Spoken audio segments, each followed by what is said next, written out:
Chapter 3.1, Quadratic Functions. We have seen how to graph a quadratic function using translations. However, quadratic functions are usually in this form, and we're not able to use the translation method. Therefore, let's review what we know about the graph of a quadratic function. Okay, we know it's shaped like this, and it's symmetric about a vertical line that goes through the vertex, with the vertex being the absolute minimum or the absolute maximum point. So the vertex becomes a very important point. If our quadratic is in this form, where we could use the translations, then the vertex is at this point HK, right? Because I would take this vertex and I would move it H units to the right, K units up, the point HK. We could complete the steps to complete the square on a generic quadratic function, and we would wind up with this. The only thing about that is we have to tweak 2 or 3 things on completing the square. Since I've got 2 variables, I can't move my constant to the other side, which means I can't divide by the leading coefficient. I just have to factor it out. But all that kind of work has already been done for us, and we can tell from this that our vertex is at negative b over 2a, and the y-coordinate would be here, right? If I can transform this function into this function, here's my x and y coordinates of the vertex. The form of the x-coordinate is pretty easy to remember, but it's easier once we have that to just plug the x value in to find the corresponding y value than to memorize this formula for it. Once we know the coordinates of the vertex, we know nearly everything we need to know about our function. The domain of every quadratic function is all real numbers. Remember, quadratics make parabolas, so we can see that the domain, which are our x values, would be all real numbers, and the range of the quadratic function is related to the y part of the vertex. If the function opens down, the range is negative infinity up to the y part of the vertex. If the function opens up, the range is the y part of the vertex up to infinity. A quadratic function is symmetric about the vertical line that goes through the vertex. So the axis of symmetry is simply x equals the x-coordinate of the vertex. So if we know the vertex and whether the function opens up or down, all we need are a couple of extra points to determine how fat or skinny our parabola is.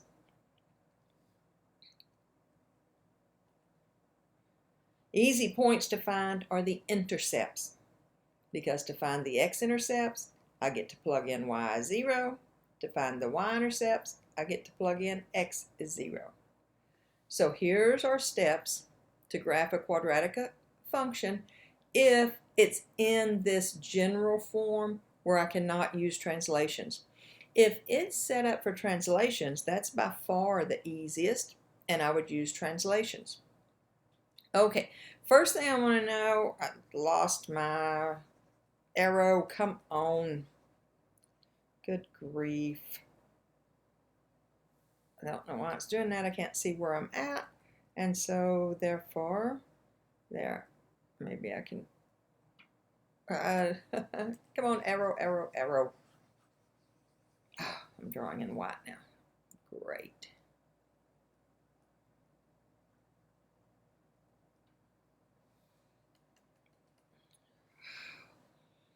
All right.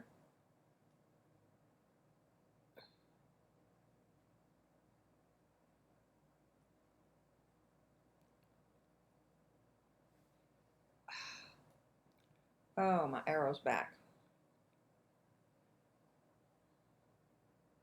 All right, so sorry about all of that, guys, but I'm not going to redo it. We're just going to go on, okay?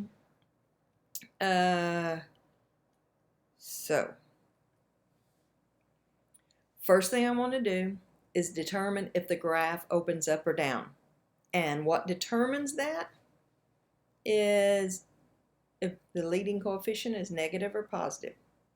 If it's negative here, I know this graph is going to open upside down. So now I need to find the vertex.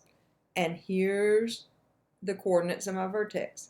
Negative b over 2a, where of course, just like our generic quadratic equation, whoops, a is negative 1, b is negative 2, c is 3. So the x part of the vertex is negative b, negative 2, over 2 times a. I've got 3 negatives here, so my answer is negative. And 2 divided by 2, negative 1. Once I know the x piece of the vertex, I can plug that into my function and find the y coordinate. Careful with your negatives. That negative has nothing to do with that square. It's negative 1 squared minus 2 times negative 1 plus 3, or negative 1 plus 2 plus 3. So 5 minus 1 is 4. So my vertex is at the point negative 1, 4. Okay, now I need my x-intercepts and y-intercepts. My x-intercept is when I let y equal 0. So I'm going to take this equation, and f of x is y, so I would have negative x squared minus 2x plus 3 equals 0. I'm going to try to factor that, but I want my leading coefficient 1.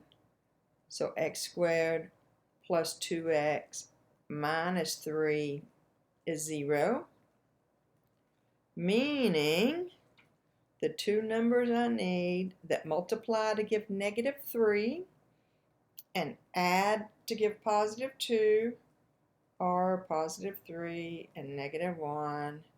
So x equals negative 3 and x equals 1 are my two x-intercepts. That's the point negative 3, 0, 1, 0. My y-intercept is when x equals 0. So look at this. If I plug in a 0 for x into this function, look what that, equals negative 0 squared minus 2 times 0 plus 3. Oh, my y-intercept is always going to be this number at the end of my quadratic function, because think about plugging in a 0. 0, 0, those terms disappear. So my y-intercept is 3, meaning that is the point 3, 0. Okay, so my vertex is at negative 1, 4. Negative 1, 4. I know it's opening upside down, so I will have x-intercepts, and I've already found those to be negative 3, 0 and 1, 0. Now, because of symmetry, they better be the same distance away from this axis of symmetry. And they are 2 units on either side, so that's a good check for me. And my y-intercept is at, it is not at 0, 3. Ooh.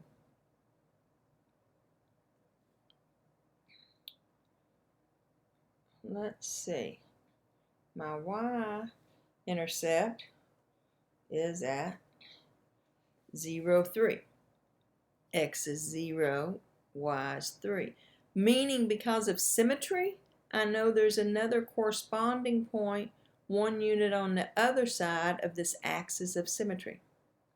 And now I have enough points to draw in my parabola. Try not to make a V. It's a rounded shape. And don't draw more than what you know. Right? Don't come down here because I don't know how spread out it is.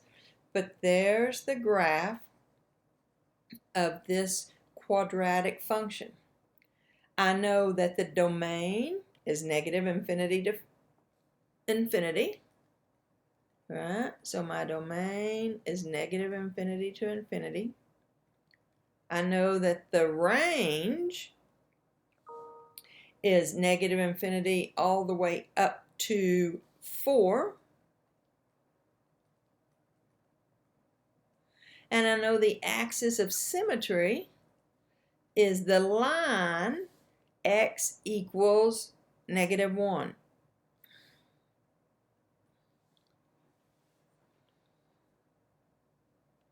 Okay, let's try that again with this function. The first thing I notice is that it's going to open up because my leading coefficient is positive. So now I want to find my vertex. My x-coordinate of the vertex is negative b over 2a, or negative 12 divided by 4, negative 3. Okay, now once I have the x-coordinate, if I plug that into my function, I can find the y-coordinate. So 2 times negative 3 squared plus 12 times negative 3 plus 16 is positive 9. Right, 9 times 2 is 18 minus 36 plus 16. So 18 minus 36 is negative 18 plus 16, or negative 2. So my vertex is the point negative 3, negative 2. That's going to be right here. Because it opens up, I know there are x-intercepts to be found. So my next step is to find those x-intercepts. X-intercepts means let y equal 0. So 2x squared plus 12x plus 16 equals 0. Now that I have an equation, I'm going to divide everything by 2 to make my numbers smaller, to make this problem easier.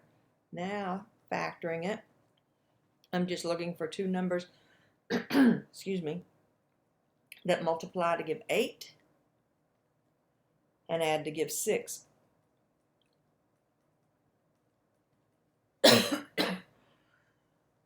Excuse me, I gotta stop and get a drink.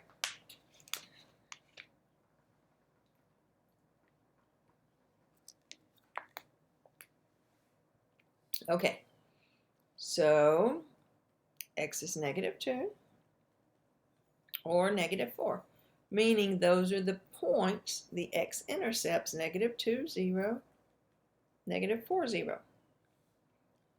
To find the y-intercept, I let x be 0, so I'm going to find f of 0.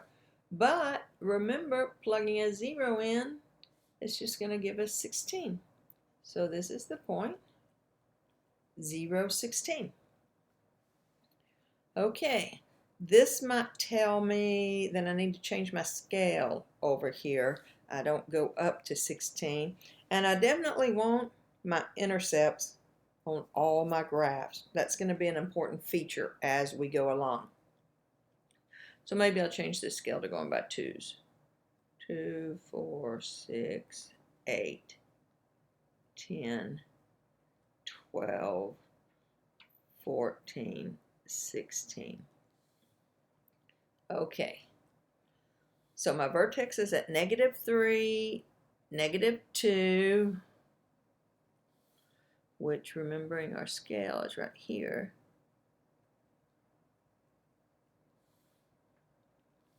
-3, -2.